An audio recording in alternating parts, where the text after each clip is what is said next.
Y en el juzgado cuarto laboral del circuito de Santa Marta, en el día de hoy, 12 de agosto del 2020, procede a declarar instalada la audiencia de juzgamiento dentro del proceso radicado número 47001-31005, 004-2018-0040100, adelantado contra la empresa Extras S.A.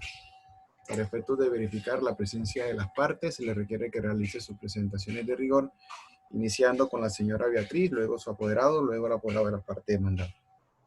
¿Quién usa la palabra la señora Beatriz? Buenos días, mi nombre es... Apoderado de la señora Beatriz. Buenos días, señor juez y demás asistentes a esta audiencia pública. Mi nombre es Alan José. Toda la parte demandada, señor Víctor. Muchas gracias, su señoría y demás asistentes. Mi nombre es Víctor Julio. Bien, verificada la presencia de las partes, continuamos con la etapa de juzgamiento. Iniciamos con el interrogatorio a la parte demandante, concedido en favor de la parte demandada. Señora Beatriz, ¿me recuerda su nombre completo nada más? Beatriz. Señora Beatriz, recuerde que sus manifestaciones en esta audiencia se entiende que son bajo la gravedad del juramento, lo que quiere decir que no puede callar la verdad o decir hechos que no sean ciertos, puesto que si lo hace puede estar incurso en el delito de fraude procesal. ¿Entiende usted el deber de decir la verdad y las consecuencias de decir mentiras?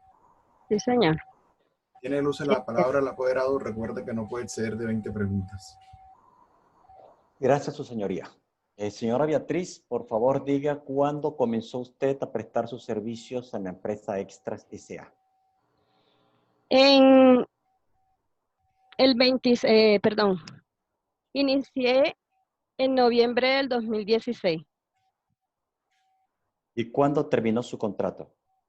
el 11 de enero del 2018. Diga si su contrato fue por la duración de la labor contratada. No entiendo esa pregunta, perdón. Que si el contrato que usted celebró con la empresa Extra fue por la duración de la labor contratada. Sí, señor. ¿Cuál era su jornada de trabajo? Era de 7 de la mañana a 6:30 de la tarde y a veces se extendía un poquito más. Ok, explíquele al juzgado las circunstancias ocurridas el 29 de junio del 2017 cuando usted sufrió un accidente de tránsito. O sea, ¿qué me pasó? Sí, ¿qué pasó? ¿Cómo ocurrió el accidente? ¿A qué hora pasó? Las circunstancias. Ok. Mi accidente ocurrió a las 3:30 de la tarde. Yo estaba trabajando en el barrio de Alfonso López, cerca de donde yo vivía, y mi jefe me llamó para hacerme el cambio de sitio donde yo estaba trabajando para que fuera hasta Garagoa. Cuando me dirigí a Garagoa, agarré la vía alterna, iba por la vía, un señor en bicicleta se me atravesó, me hizo perder el control de la moto y me caí, la moto me cayó en el pie, me provocó una fractura en tibia y peroné.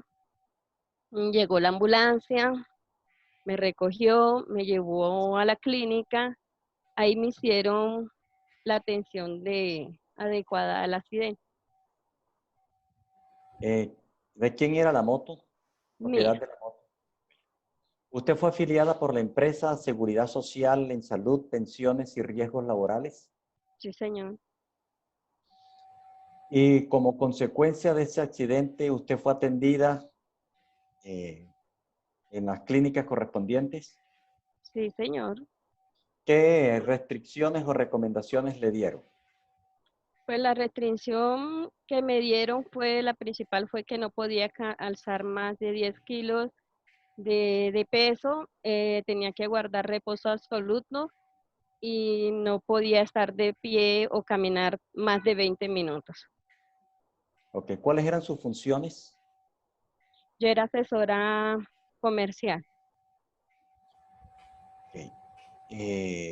Después que usted terminó el contrato con Extras, ¿en qué ha trabajado? Por el momento no he podido trabajar, he buscado, pero no me aceptan por el problema que tengo en mi pie, que no resisto mucho tiempo de pie, se me inflama el pie demasiado para caminar, sufro mucho con dolor en el pie, entonces no me dan trabajo con facilidad. ¿Ustedes le han dictaminado pérdida de su capacidad laboral? ¿Han dicho cuál es el porcentaje de pérdida de su capacidad laboral? Pues a mí me dieron un puntaje de 13 punto, no me acuerdo. La realidad no me acuerdo ahorita cuánto es el punto que me dieron, el porcentaje exacto de mi capacidad laboral. Ok. No tengo más preguntas, su señoría.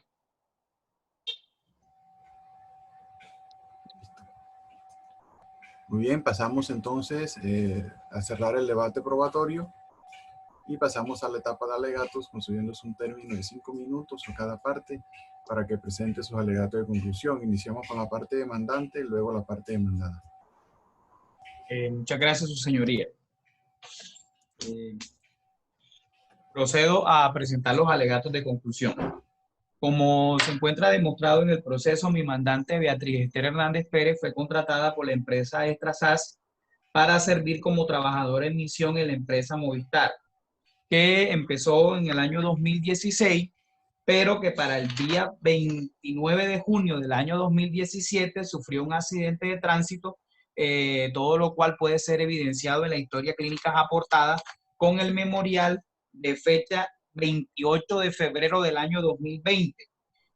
Memorial este que se introdujo al despacho dándole cumplimiento al auto de fecha 13 de febrero de esta misma anualidad, en la cual se demuestra que efectivamente mi mandante Beatriz Esther Hernández Pérez sufrió un accidente laboral y que como consecuencia de dicho accidente sufrió una fractura del maleolo posterior y peroné distal desplazada, lesión del ligamento peroneo astragalino anterior al medio del tibio, edema del tejido blando, realización de reducción abierta más osteosíntesis de fecha 30 de junio del año 2017. Que en virtud del accidente laboral o el accidente de tránsito, que en efecto es un accidente laboral porque ocurrió dentro de la jornada laboral, mi mandante Beatriz Esther Hernández Pérez estuvo en periodo de incapacidad desde el día 29 de junio del año 2017 hasta el día 3 de diciembre del año 2017. Acto seguido, el doctor Mario Barbosa, tal como fue aportado con las historias clínicas, que como dije anteriormente, mediante historia clínica de fecha 30 de noviembre de 2017, el médico ortopedista, el doctor Mario Barbosa, dice, fórmula médica, dice, restricciones laborales. Certifico que el paciente se encuentra bajo restricciones laborales por 30 días, dice aquí 4 de diciembre del 2017 al 3 de enero del año 2018. Dice, no elevar peso mayor de 10 kilos, no caminar o permanecer de pie más de 20 minutos, no caminar en terrenos inestables, fractura de tibia distal. Esto lo certifica el médico ortopedista. A su turno, asimismo, el doctor Francisco Macené Garrido, en historia clínica de fecha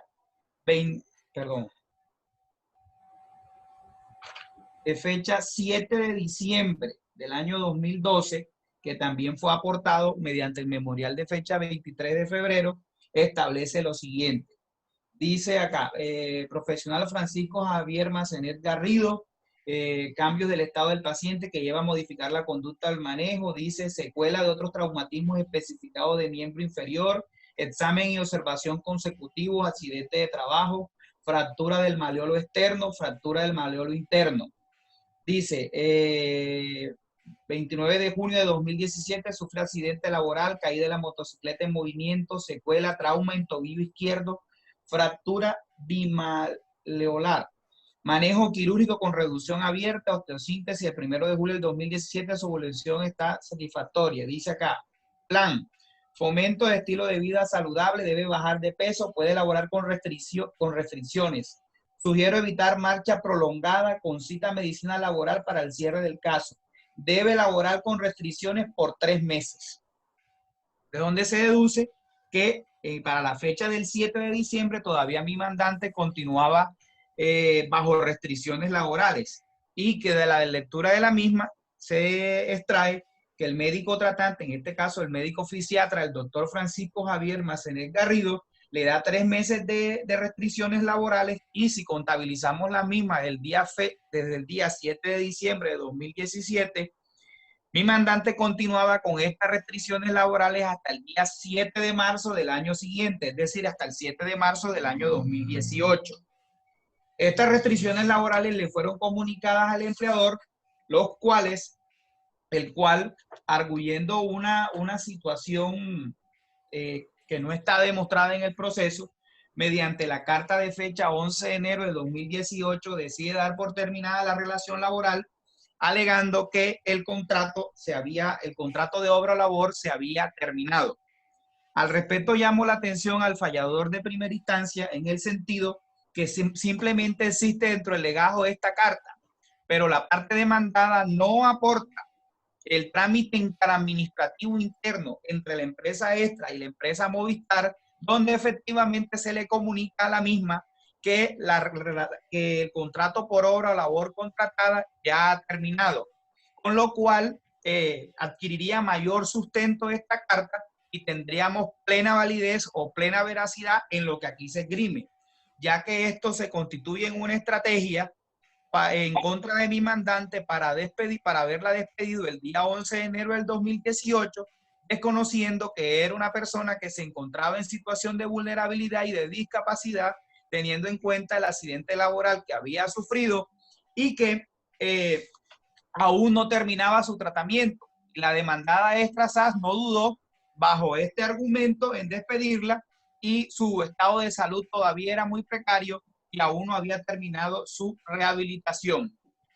Al respecto, me permito leerle a este despacho lo señalado por la jurisprudencia de la Corte Suprema de Justicia mediante sentencia, la SL 1360 del año 2018, con ponencia de la doctora Clara Cecilia Dueñas Quevedo, la cual señala: lo anterior significa que la invocación de una justa causa legal excluye de suyo que la ruptura del vínculo laboral esté basada en el prejuicio de la discapacidad del trabajador. Aquí, a criterio de la sala, no es obligatorio acudir al inspector de trabajo, pues se repite, quien alega una justa causa de despido enerva la presunción discriminatoria, es decir, se soporta en una razón objetiva. Con todo, la decisión tomada en tal sentido puede ser controvertida por el trabajador, a quien le bastará demostrar su estado de discapacidad para beneficiarse de la presunción de discriminación. Lo que de contera implica que el empresario tendrá el deber de acreditar en el juicio la ocurrencia de una justa causa. De no hacerlo, el despido se reputará ineficaz y en consecuencia procederá al reintegro del trabajador junto con el pago de los salarios y prestaciones dejados de percibir, más la sanción de los 180 días de salario consagrada en el artículo 26 de la Ley 361 de 1997. Asimismo, en esta misma providencia se expresa lo siguiente: primero, porque la prohibición de despido motivada en la discapacidad sigue incólume y, en tal sentido, solo es válida las alegaciones de razones objetivas, bien sea soportadas en una justa causa legal o en la imposibilidad del trabajador de prestar el servicio. Aquí vale subrayar que la estabilidad laboral reforzada no es un derecho a permanecer a perpetuidad en el empleo, sino el derecho a seguir hasta tanto exista una causa objetiva que conduzca a su retiro. Segundo, la consecuencia del acto discriminatorio en la fase de terminación del vínculo sigue siendo la misma, la recuperación del empleo, garantizando mediante la ineficacia del despido con las consecuencias legales atrás descritas. Tercero, que el trabajador puede demandar ante la justicia laboral su despido, caso en el cual el empleador, en virtud de la presunción que pesa sobre él, tendrá que desvirtuar que la rescisión del contrato obedeció a un motivo protervo.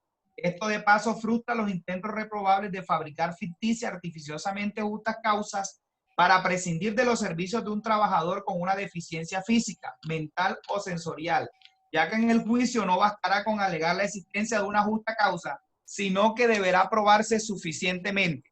Como lo dije en los alegatos anteriormente, solamente obra en el legajo la carta de determinación donde aducen que la obra o labor contratada se había terminado, pero no existe el fundamento o la prueba de los convenios interadministrativos que existían entre estas dos entidades para demostrar que efectivamente el contrato se había terminado, el contrato por obra o labor contratada se había terminado. En consecuencia, esto simplemente es una excusa o es una información espuria que fue plasmada ahí, desconociendo el estado de salud de mi mandante.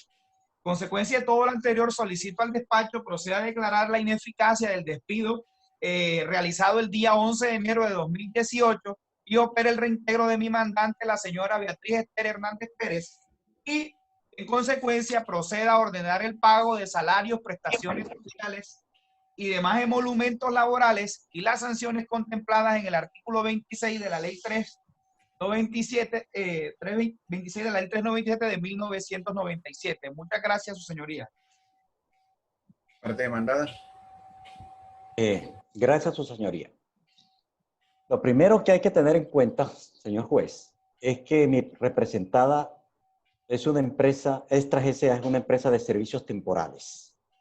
Estas empresas solamente pueden contratar para los eventos previstos en la ley, que no es el caso en discusión de este proceso, y la misma ley le establece un término temporal de duración de este contrato. Se puede contratar hasta por 6 meses, prorrogable por una sola vez por 6 meses más. Por lo tanto, es la ley la que le prohíbe a las empresas de servicios temporales que puedan mantener un contrato por más de 1 año, porque podría haber una violación a la ley.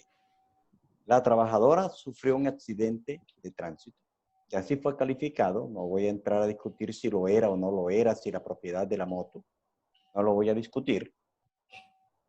Pero por esa razón, y por haber tenido una incapacidad, si su contrato comenzó en noviembre del 2016, por ley debería terminar a más tardar en noviembre del 2017, cuando terminara la obra o la labor. Sin embargo, por su situación médica, que fue afiliada a la Seguridad Social por mi representada en Salud, Pensiones y Riesgos Laborales, se mantuvo el contrato hasta su recuperación del mismo. Como ella lo confesó, fue debidamente operada y le dieron, como consecuencia de este accidente, que fue responsable un tercero, que no fue responsable ni patrocinada, y que tuvo una alteración en su pie, le dieron unas restricciones laborales que fueron respetadas y le dieron un porcentaje de pérdida de capacidad laboral de inferior al 15%.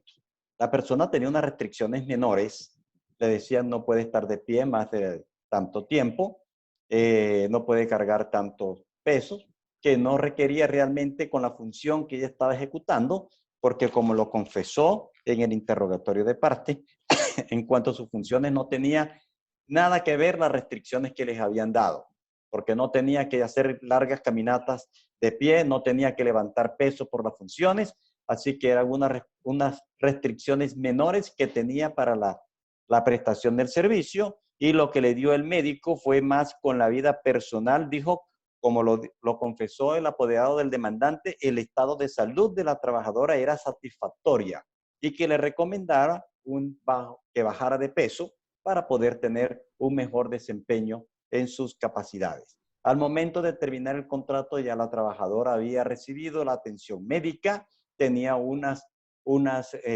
restricciones menores que no le impedían prestar el servicio. Si no ha conseguido nuevamente el servicio, no es por la situación de salud que pueda tener, sino por causas ajenas a la voluntad. Y aquí lo que hay que definir, señor juez, es si estamos en presencia de un despido discriminatorio, como lo dijo la sentencia que el distinguido abogado de la contraparte citó, y que me dan la razón en mis alegatos. Primero, la trabajadora es una persona amparada por el Fuero de Salud. No. Si aplicamos el criterio de la Corte Suprema de Justicia, son aquellas personas que han perdido más del 15% de su capacidad laboral. Y el porcentaje que ella perdió fue del 13%. Por lo tanto, no, desde el punto de vista de lo que la Corte Suprema de Justicia considera una persona amparada por el Fuero de Salud, no se cumple en este caso. Y si aplicamos el criterio de la Corte Constitucional, tampoco, porque la Corte Constitucional dice, no interesa tanto el criterio, sino la enfermedad que tenga la persona que le afecte significativamente la labor que está prestando la persona. Significativamente, o sea, que una persona tenga una una enfermedad, una lesión que lo restringe en la prestación del servicio, lo cual no es su caso. Ella fue operada, recibió la asistencia médica, le dieron unas recomendaciones menores. Cuando terminó el contrato, ella no estaba enferma, tenía unas restricciones que todavía lo puede tener. Eso fue en el 2018, estamos en el 2020 y de pronto pueda seguirlo, pero eso no quiere decir que una empresa de servicios temporales pueda quedarse con una persona porque tenga unas recomendaciones menores hasta el año 2020 o hasta el año 2021 o hasta el año 2025 o hasta el año 2030 o hasta los años que sean necesarias para que se terminen unas recomendaciones menores porque ya fue debidamente atendido. La segunda pregunta es, ¿el despido fue por el accidente que tuvo ella? ¿Fue un despido? No despido, perdón, aclaro la palabra. ¿Fue una terminación discriminatoria? ¿Fue por esa decisión que se tomó? No. El artículo 26 de la letra 61 del 97 dice que la persona con discapacidades no puede ser terminada por razón de la limitación. Aquí no terminó por razón de la limitación o de la discapacidad que pueda tener la persona. Esa no fue la razón. Y por eso no se requería autorización del inspector de trabajo. Ella tuvo el accidente, se esperó su recuperación cuando ya tenía restricciones menores y había terminado la labor para la cual fue contratada, terminó el contrato. En la demanda no se alega que el despido fue injusto.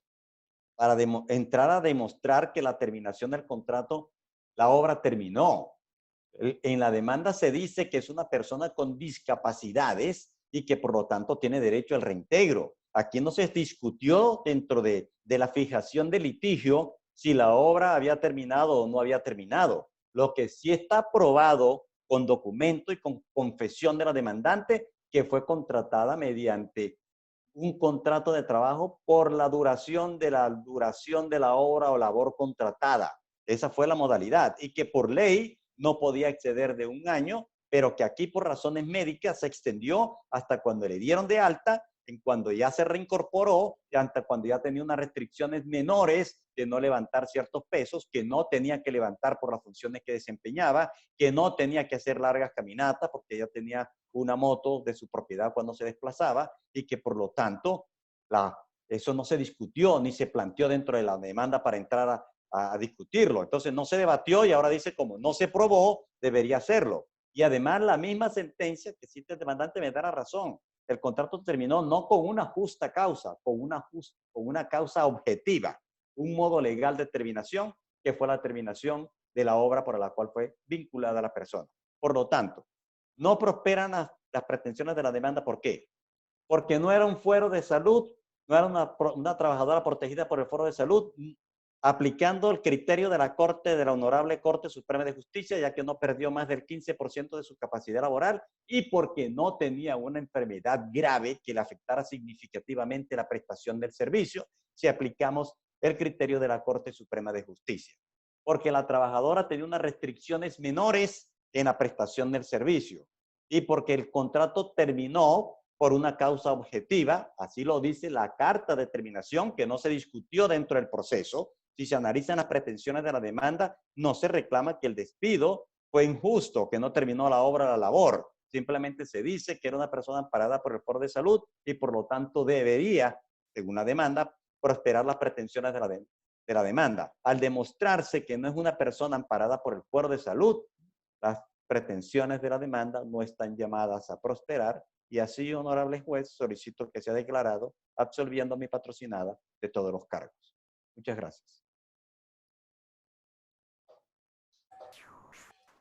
Ya los argumentos de las partes, el despacho ordena un receso de la audiencia hasta el día de mañana, 13 de agosto de 2020, 3:30 de la tarde, para proferir la correspondiente sentencia.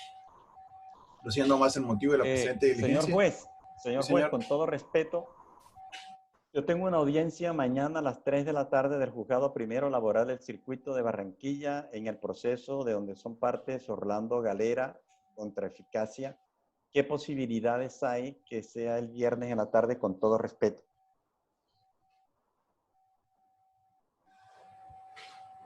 Viernes en la mañana. Viernes en la mañana. 11 de la mañana. Entonces mañana, doctor. Entonces mañana a las 3 de la tarde. 3:30. 3:30, perfecto. Listo. Bueno, Bueno, muchas gracias. no siendo más el motivo de la presente diligencia, se declara terminada.